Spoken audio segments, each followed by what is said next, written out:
শেষ পর্যন্ত কেউ নাই। শেষ পর্যন্ত একদিন দিন শেষে রাত শেষে দেখবেন আমার সাথে কেউ নাই, আমি একাই, আমি একাই। একদিন কবর আমারে সব সম্পর্ক ছিন্ন করে দিবে, একদিন মৃত্যু আমাকে সব ভুলায় দিবে, সব ভুলায় দিবে। তো এই সূরাটার নাম হলো সূরা মুলক। এটা কোরআন শরীফের অত্যন্ত ফজিলতপূর্ণ একটা সূরা। মাত্র 30টা আয়াত এই সূরার মধ্যে। আল্লাহর নবী সাল্লাল্লাহু আলাইহি ওয়াসাল্লাম বলছেন, এই সূরাটি যে নিয়মিত তেলাওয়াত করবে, আল্লাহর নবী বলেন, তুনজিহি মিন আযাবিল কবর, এই সূরা মুলক তাকে কবরের আযাব থেকে রক্ষা করবে। এটাই সূরার ফজিলত। এজন্য আলহামদুলিল্লাহ উলামায়ে কেরাম, আমাদের মাদ্রাসাগুলোর তালিবে ইলম এবং আল্লাহওয়ালা বুজুর্গানে দ্বীন সব সময় রাত্রিবেলা ঘুমের আগে আগেই এই সূরা মুলক তেলাওয়াত করে। এই 4-5 মিনিট সময় লাগে, কিন্তু এই সূরার বড় ফজিলত হলো আল্লাহ নবী সাল্লাল্লাহু আলাইহি সাল্লাম বলেন, এই সূরা কবরের আযাব থেকে রক্ষা করবে, কবরের আযাব থেকে রক্ষা করবে। আমার ভাই, আমার বন্ধু, রাসূলুল্লাহ সাল্লাল্লাহু আলাইহি সাল্লামের অগণিত হাদিস এই কথার প্রমাণ করে যে কবরে আযাব হবে।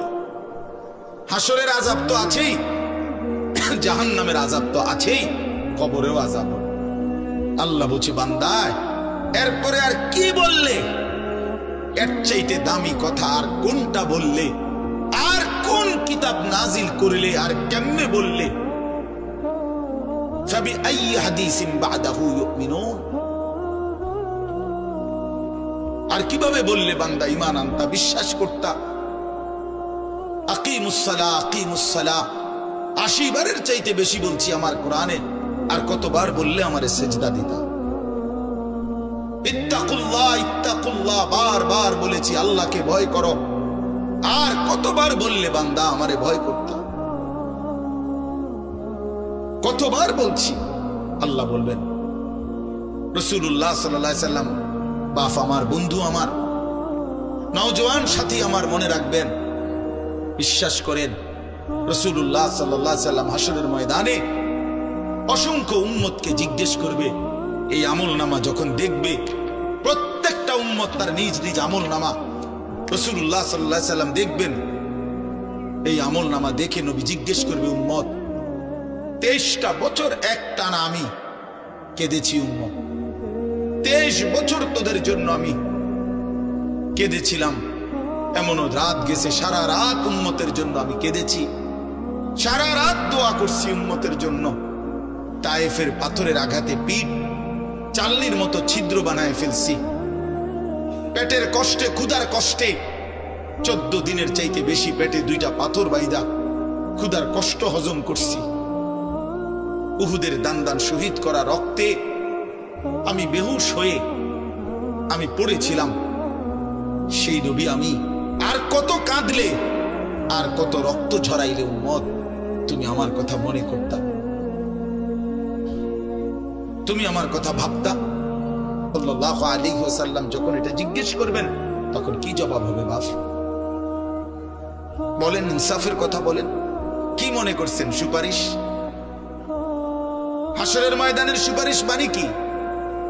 মুখে বিড়ি, সিগারেট, চেহারায় রাসূলুল্লাহ সাল্লাল্লাহু আলাইহি ওয়াসাল্লামের সুন্নাত নাই, 50 বছর ধরে সুদের লেনদেন, কোনদিন 5 ওয়াক্ত নামাজ আদায় করেন নাই, স্ত্রী বেপর্দা, ঘরের মধ্যে প্রতিদিন রঙিন টেলিভিশন চলতেছে। এই অবস্থায় কবরে যাইবেন, আর হাসরের ময়দানে দাঁড়াইলেই নবীজি সুপারিশ করে আপনারে বেহেশত দিয়া দিবেন। বিষয়টা মামুর বাড়ি না, বিষয়টা মামুর বাড়ি মনে করছেন আপনি? এটাকে কি মনে করলেন আপনারা? রাসূলুল্লাহ সাল্লাল্লাহু আলাইহি সাল্লাম সুপারিশ করবেন, এর কোনো নিয়ম কানুন নাই, কোনো বিধি নিষেধ নাই, আইন কানুন নাই। হাউজে কাউসারের পানি, এটা কি 10 টাকার পানির বোতল মনে করছেন? রাসূলুল্লাহ সাল্লাল্লাহু আলাইহি সাল্লাম বলেন, এক ঢোক পানি পান করলে আর কোনদিন বান্দা তৃষ্ণার্ত হবে না। এতটা আজিমুস শান দামি, এমনি এমনি দিয়ে দিবেন, এটা এমনি এমনি দিয়ে দিবেন? দয়া করে ভাবতে শেখেন, নিজের ভালো বোঝেন, নিজের ভালো, নিজের ভালো। আমি যে সূরাটা পড়ছি এই সূরাটার নাম হলো সূরা মুলক, 29 নম্বর পারা, কোরআনুল কারীমের 67 নম্বর সূরা। এই সূরাটার নাম হচ্ছে সূরা মুলক। এই সূরার 3টি আয়াত 12, 13, 14, এই 3টি আয়াত আমি আপনাদের সামনে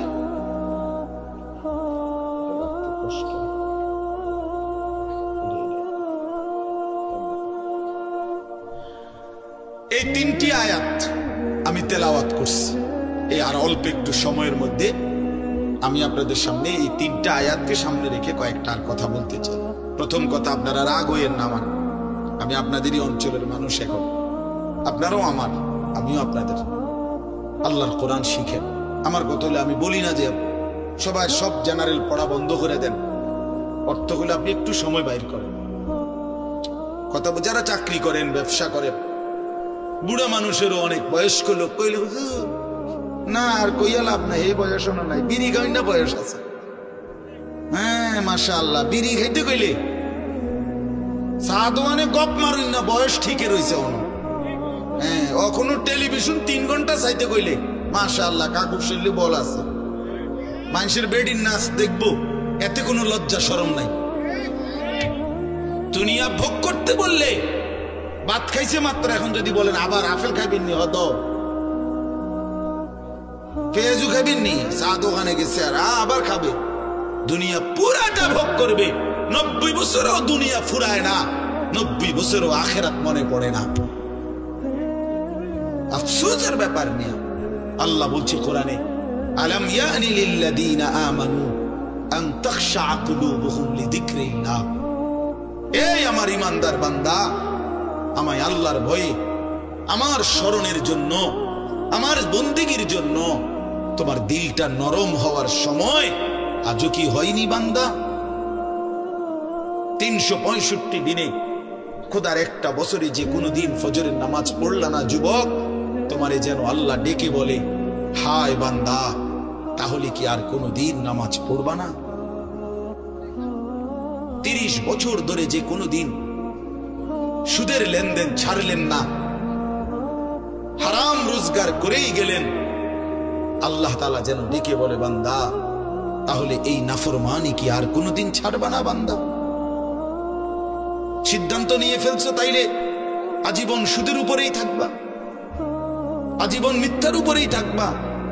তাহলে কি বান্দা এই ফয়সালা নিয়ে ফেলছো? আজীবন কাস্টমার ঠকাইয়েই যাইবা, ওজনে কমই দিয়ে যাবা। তাহলে কি এই ফয়সালা নিয়ে নিছো তোমার বিবি আজীবন বেপরদাই থাকবে?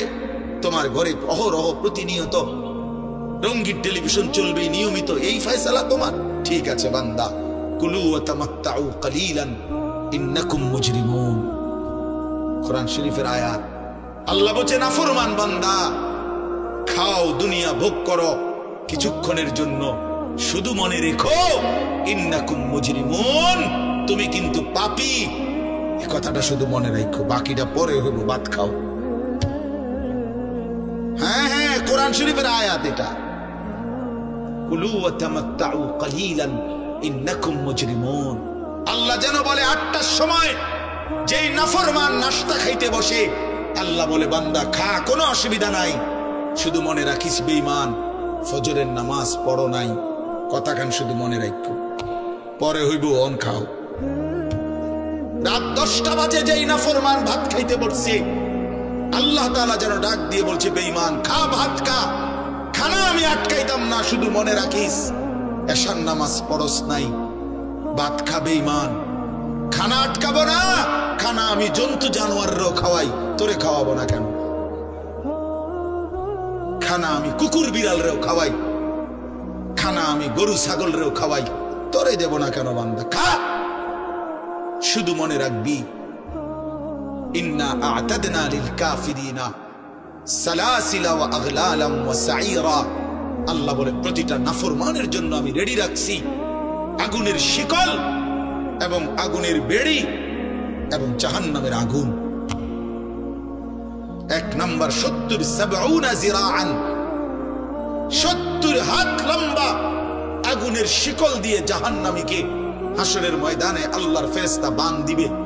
1 2 নাম্বার, 2টা হাত। দোস্ত দেখেন শুধু আমার দিকে, সূরা ইয়াসিনে আছে ইন্না জাআলনা ফি আ'নাকিহিম আগলালান ফাহিয়া ইলাল আদকানি ফাহুম মুকবাহুন।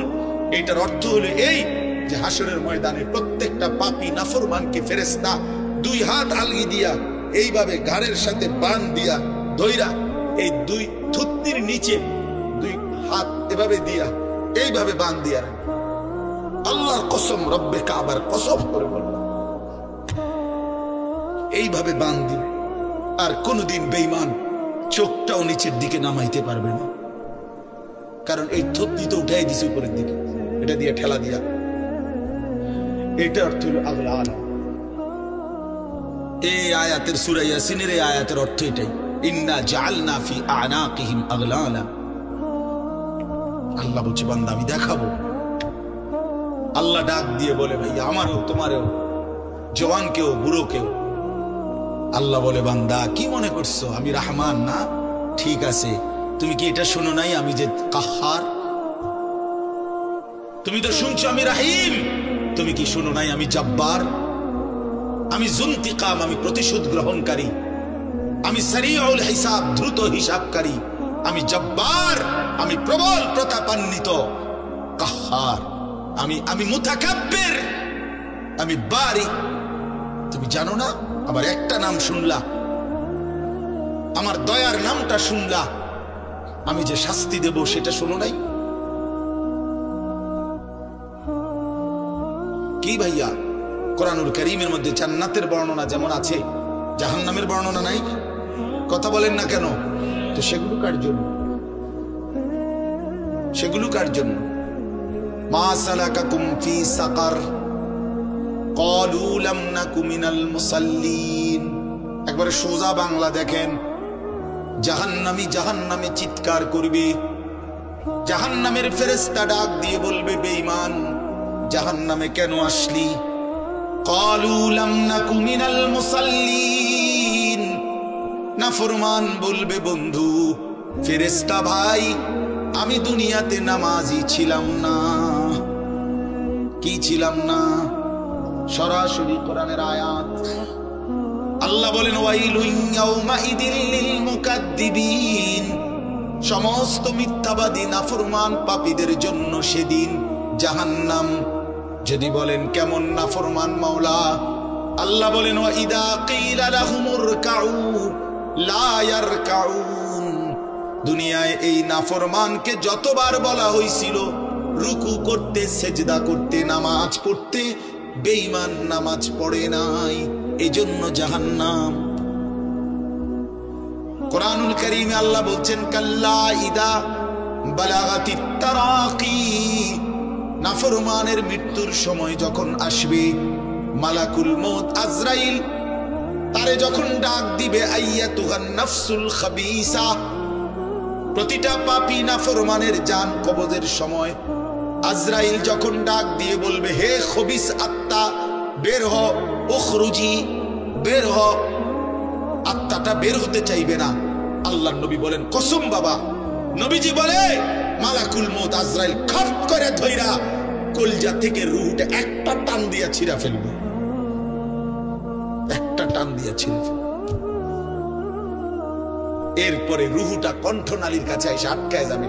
কাল্লা ইদা বালাগাতিত তারাকি। তারাকি মানে কণ্ঠনালী। ফালাউলা ইদা বালাগাতিল হুলকুম ওয়া আনতুম হিনা ইদিন তানজুরুন। এটার অর্থ এটাই।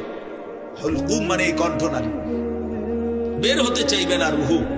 আজরাইল তখন ধরে টাইনা হেসরাইয়া ছিঁড়া ছিন্ন ভিন্ন করে বেঈমান নাফরমানের কলিজা ছিঁড়ে ফেলবে, রূহ ছিঁড়ে ফেলবে, এরপরে শরীর থেকে বের করে নিয়ে আসবে।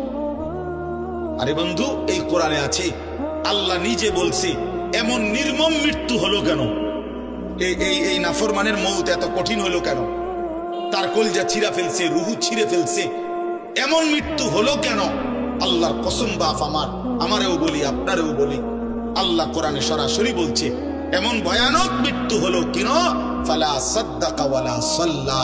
কারণ এই নাফরমান আমি আল্লাহর কথায় বিশ্বাস করে নাই, ওয়ালা সাল্লা, এবং নামাজ পড়ে নাই, নামাজ পড়ে নাই, নামাজ।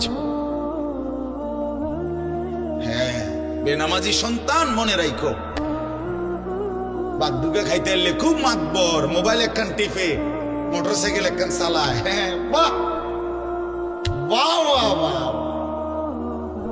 বাহ বাহ। আর কি, আর ধরে কি? আমার একটা মোটরসাইকেল আছে, আমার একটা মোবাইল আছে, আমার কিছু বন্ধু আছে যারা আমার সারাক্ষণ অসৎ সঙ্গ দেয়। যখনই আমার সমস্ত নাফরমানি মন চায়, কিছু অসৎ বন্ধু মিলে যায়, যে বন্ধুরা আমার সারাক্ষণ চরিত্রহীনতা শিখায়, অসভ্যতা, নোংরামি, অশ্লীলতা, বেহায়াপনা শিখায়।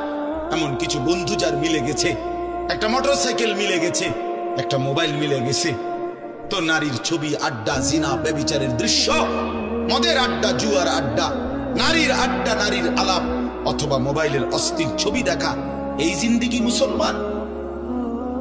এর জন্যই আল্লাহ তাআলা আমাদেরকে মুসলমানের ঘরে বানাইছিলেন।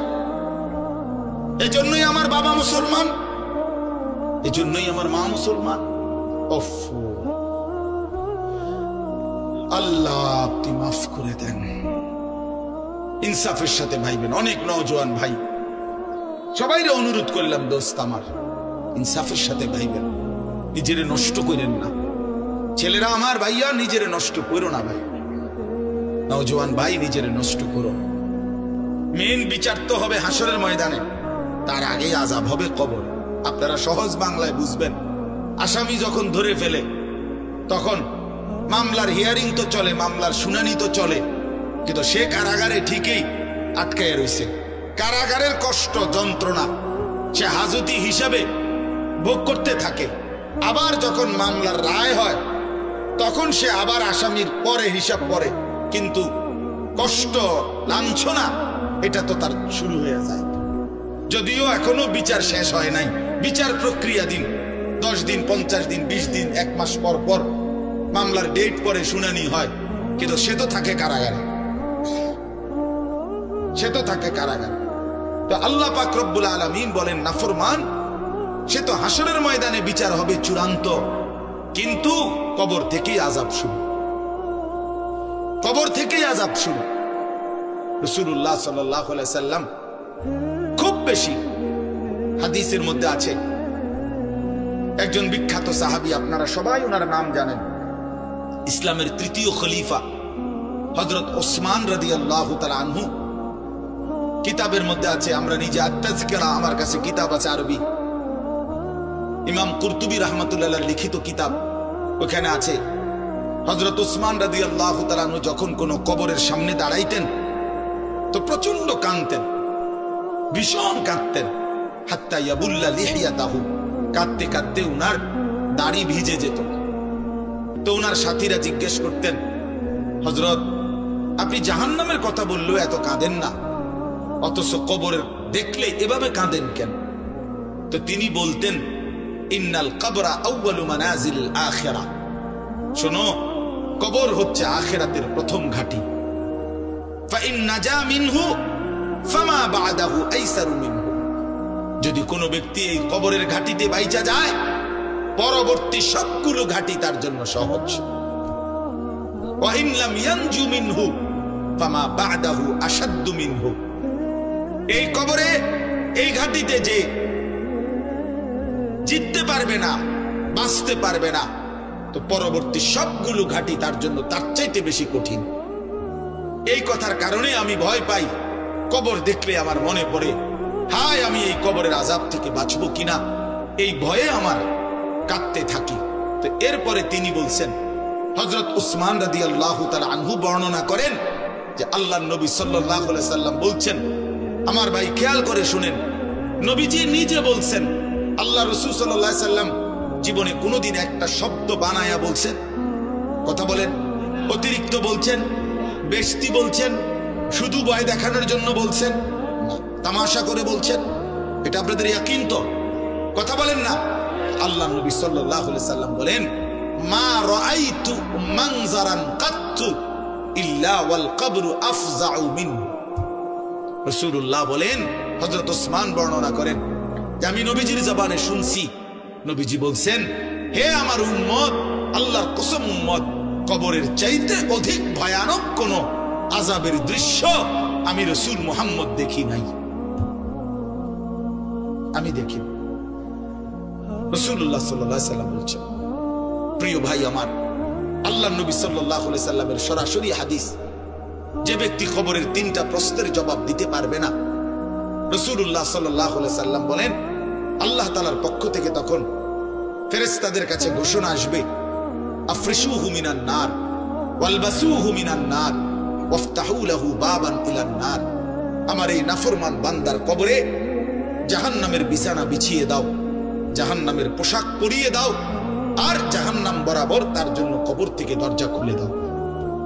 ফেরেশতারা যখন এই কার্যক্রমটা শেষ করবে, প্রথম জাহান্নামের বিছানা বিছায় দিছে, পোশাক পরায় দিছে, জাহান্নাম বরাবর দরজা খুলে দিছে, আল্লাহর নবী সাল্লাল্লাহু আলাইহি ওয়াসাল্লাম বলেন একজন ফেরেশতা এসে তখন ফায়ুদরাবু লাহু বিমিতরাকাতিন মিন হাদিদিন, নবীজি সাল্লাল্লাহু আলাইহি ওয়াসাল্লাম বলেন তখন একটা লোহার হাতুড়ি, লোহার গুর্জ, লোহার হাতুড়ি দিয়ে একজন ফেরেশতা তাকে একটা আঘাত করবে। কি আঘাত, কোথায় আঘাত করবে? সরাসরি হাদিসের শব্দ, বারবাতান বাইনা উযুনাইহি, তার দুই কান বরাবর একটা আঘাত করবে। রাসূলুল্লাহ সাল্লাল্লাহু আলাইহি সাল্লাম বলেন ফায়াসিহু সাইহাতান, ওই নাফরমান তখন এত জোরে চিৎকার করবে, ইয়াসমাউহা মান ইয়ালিহি ইল্লা সাকালাইন, মানুষ এবং জিন ব্যতীত আল্লাহর সমস্ত সৃষ্টি ওই বেঈমানের চিৎকার শুনতে পায়। এই কবরের আযাব, ছেলেরা আমার, দোস্ত আমার, বাপ আমার, বন্ধু আমার, আপনি হাসলেও কবরে যাইতে হবে, কাঁদলেও কবরে যাইতে হবে। রাজপ্রাসাদের ওই অট্টালিকাতে যে থাকে সেও একদিন মরে যাবে, জীর্ণ কুটিরে কুড়ে ঘরে যে থাকে সেও মরে যাবে। জীবনে যে কোনোদিন সুখ দেখে নাই, দুঃখের সাগরে তারও মৃত্যু হবে। জীবনে যে কোনোদিন দুঃখ দেখে নাই, সুখের সাগরে ভাসছিল, তারও মৃত্যু হবে, সেও মরে যাবে। কবর নিশ্চিত, কবর নিশ্চিত। আমিন ওয়ারাইহিম বারযাখুন ইলা ইয়াউমি ইউবআসুন, আল্লাহ তাআলা মৃত ব্যক্তিকে বলবে, বান্দা, কোরআন শরীফের আয়াত, এখন থেকে নিয়ে ইসরাফিলের ফুঁতে হাসরের ময়দানে উঠানো পর্যন্ত বারযাখ মানে কবরের জীবনে পড়ে থাকো। ভেবে দেখেন, ভেবে দেখেন, শুধু 1 মিনিট, আমিও ভাবি, আপনিও ভাবেন। হাদিসের মধ্যে আছে মা বাইনান নাফখাতাইন 40, ইসরাফিল প্রথম ফু দিলে জমিনের সবকিছু মাটির নিচে চলে যাবে, দ্বিতীয় ফু দিলে মাটির নিচ থেকে আবার সবাই উঠে হাসরের ময়দানে দাঁড়াবে। তো নবীজি সাল্লাল্লাহু আলাইহি সাল্লাম বলেছে এই 2 ফুঁয়ের মাঝখানে ব্যবধান হবে 40। তো মুহাদ্দিসিনে কেরাম, উলামায়ে কেরাম বলেন কেউ কেউ এই 2 ফুঁয়ের মাঝখানে ব্যবধান হতে পারে 40,000 বছর। তাহলে ধরে নেন সর্বশেষ যেই লোকটা কবরে গেছে, যদি তার কবরে আযাব হয় তাহলে তার কবরের আযাব ভোগ করতে হবে 40,000 বছর। এবার বলেন তো এখন যারা মরতেছে, এবার বলেন তো রাসূলুল্লাহ সাল্লাল্লাহু আলাইহি সাল্লামের জামানায় যারা মারা গেছে, এবার আরো পিছনে যান, ইব্রাহিম আলাইহিস সালামের জামানায় যারা মারা গেছে, এবার আরো পিছনে যান, নূহ আলাইহিস সালামের জামানায় যেই অবিশ্বাসী বেঈমানগুলো মারা গেছে, তারা আজকে কত বছর যাবত কবরে আযাব ভোগ করতেছে। বুঝছেননি আমার কথাটা? হ্যাঁ, কোরআন শরীফে আছে ওমান আ'রাযা আন যিকরি ফাইন্না লাহু মাঈশাতান যানকা ওয়া নাহশুরুহু ইয়াওমাল কিয়ামাতি আ'মা। আল্লাহ বলেন আমার শরণ থেকে যে মুখ ফিরায় নিল, আমার বন্দিগি, আমার ইবাদত, আমার হুকুম পালন, আমি তার জীবন করে দেব সংকীর্ণ এবং তার হাসরের ময়দানে উঠাবো অন্ধ।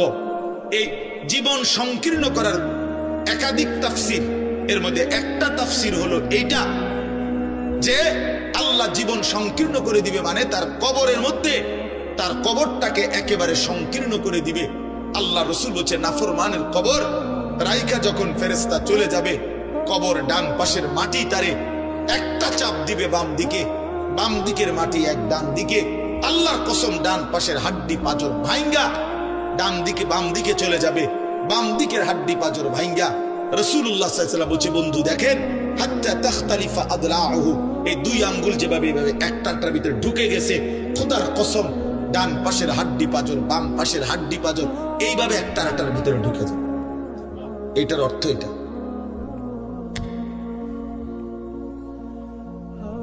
হ্যাঁ, রাসূলুল্লাহ সাল্লাল্লাহু আলাইহি সাল্লাম একদিন হযরত বারা ইবনে আযিব রাদিয়াল্লাহু তাআলা আনহু থেকে বর্ণিত, নবীজি একদিন এক সাহাবীর জানাজা পড়তে গেছেন।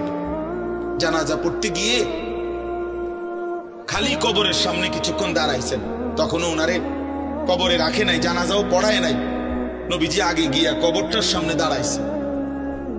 হযরত বারা ইবনে আযিব বলেন, আমরা নবীজির সাথে ছিলাম। আল্লাহর নবী সাল্লাল্লাহু আলাইহি সাল্লাম কবরের খালি এই কবরে দেখা অঝরে কাঁদতে শুরু করছে। আমরা সবাই সাহাবীরা নবীজির সাথে কাঁদতে শুরু করলাম। অনেকক্ষণ কাইদা নবীজি চোখের পানি মুইছা আজীব কথা বলছে নবী। রাসূলুল্লাহ সাল্লাল্লাহু আলাইহি সাল্লাম সাহাবীদেরকে লক্ষ্য করে বলছে, ইয়া ইখওয়ানি লিমিসলি হাদা ফাআইদু, আমার বন্ধুরা, আমার সাথীরা, এই কবরে যাওয়ার জন্য তোমরাও রেডি হও। ফাআইদু, তোমরাও প্রস্তুতি নাও। অচিরেই তুমি আমি সবাই এই কবরেই পৌঁছে যাইতে হবে। রাসূলুল্লাহ সাল্লাল্লাহু আলাইহি সাল্লাম বলছে, প্রিয় বন্ধু আমার, জওয়ান সাথী আমার, সামান্য এই কয়েকটি জওয়ানি নষ্ট না করা, নষ্ট না করা, কোনোভাবেই নষ্ট না করা। এই জন্য বললাম এই সূরা মুলক এটা আল্লাহ তাআলা অত্যন্ত ফজিলতপূর্ণ একটি সূরা। রাসূলুল্লাহ সাল্লাল্লাহু আলাইহি সাল্লাম বলছেন এটা কবরের আযাব থেকে রক্ষা করবে। এই সূরা নিয়মিত তাফসীরের মধ্যে আমি নিজে পড়ছি, তাফসীরে কুরতুবীতে আছে। আল্লাহর নবী সাল্লাল্লাহু আলাইহি সাল্লাম বলেন, লাওয়াদিতু, নবীজি বলেন আমার দিলের আশা, আমার দিলের তামান্না, আমার উম্মতের প্রতিটা মুমিন তার কলিজার ভিতরে, তার জবানে এই সূরা মুলক থাকুক, সূরা মুলক থাকুক। অর্থাৎ রাসূলুল্লাহ সাল্লাল্লাহু আলাইহি সাল্লাম বলতেন আমার প্রতিটা মুমিন বান্দা উম্মত যেন এই সূরা মুলক তেলাওয়াত করে, যেন কবরের আযাব থেকে রক্ষা পায়। নবীজি 5 ওয়াক্ত নামাজের পরে, আল্লাহর কসম ভাই, এখানে অনেক ওলামায়ে কেরাম আছে, আপনি জিজ্ঞাসা করেন, নবীজি 5 ওয়াক্ত নামাজের পরে, সরদারে দু আলম নবীর তো কোনো গুনাহ নাই, তিনি নিষ্পাপ, তিনি তো জান্নাত উদ্বোধন করবেন। আনা আউয়ালু মান ইয়াকরাউ বাবাল জান্নাহ, নবী বলছে আমি সেই মুহাম্মদ যে প্রথম জান্নাতের দরজা আমি নাড়ব, জান্নাতের কড়া নাড়ব আমি মুহাম্মদ। ভেতর থেকে ফেরেশতা বলবে আপনি কে? আমি বলবো মুহাম্মদ। ফেরেশতা বলবে আনতাজিরু লাক, আমি তো আপনার অপেক্ষাই করছিলাম, আপনি আসবেন বলেই তো অপেক্ষায় ছিলাম, আপনি উদ্বোধন করে দিলেই তো বাকিরা ঢুকবে। তো সেই নবী যিনি জান্নাত উদ্বোধন করবেন, তিনি 5 ওয়াক্ত নামাজের পরে ভাইয়া প্রতিদিন তিনি যেই কথাটা দোয়া করতেন, এর মধ্যে একটা দোয়া এটা, আল্লাহুম্মা ইন্নী আউযু বিকা মিন আযাবিল কবর ওয়া মিন ফিতনাতিল কবর ওয়া মিন ফিতনাতিল মাসীহিদ দাজ্জাল ওয়া মিন ফিতনাতিল মাহইয়া ওয়াল মামাত। আল্লাহ, আমি কবরের আযাব থেকে পানাহ চাই। নবীজি নিজে বলতেন, নবীজি নিজে বলতেন। প্রিয় ভাই, বাবা আমার, চলেন সবাই নিয়ত করি, নিজেকে গুনাহ থেকে বাঁচানো দরকার, নিজের আল্লাহর নাফরমানি থেকে বাঁচানো দরকার। আল্লাহ তাআলা বলেন, ইন্নাল্লাযীনা ইয়াখশাউনা রাব্বাহুম বিল গায়ব, আমি আল্লাহকে না দেখে, আমার কথাগুলো আখিরাত সম্পর্কিত, এগুলোকে না দেখে যারা আমি আল্লাহকে ভয় করে, আখিরাতকে ভয় করে, জাহান্নামকে ভয় করে, কবরকে ভয় করে, আল্লাহ বলেন তাফসীরের মধ্যে লিখছে ভয় করে মানে হলো গুনাহ বর্জন করে। কোন ব্যক্তি আল্লাহকে ভয় করে, খোদার কসম এই কথার অর্থ হলো গুনাহ ছেড়ে দেয়। যে গুনাহ ছেড়ে দেয় সে আল্লাহকে ভয় করে, যে আল্লাহকে ভয় করে সে গুনাহ ছেড়ে দেয়। কোন নাফরমান আল্লাহকে ভয় করে না, আল্লাহকে ভয় করলে গুনাহ করতে পারে না। বুঝেন নাই বাংলা কথাটা? এটা কাগজের এই পিঠ ও পিঠ, কাগজের এই পিঠ ওই পিঠ, এই পিঠে যদি লেখা আছে আল্লাহর ভয়, তো ওই পিঠে লেখা থাকবে গুনাহ বর্জন। যে গুনাহ ছেড়ে দেয় সে অটোমেটিকলি আল্লাহকে ভয় করে, যে আল্লাহকে ভয় করে সে গুনাহ বর্জন করে। এই জন্য তাকওয়ার অর্থ আল্লাহর ভয়, এটার প্রথম অর্থ হলো গুনাহ বর্জন।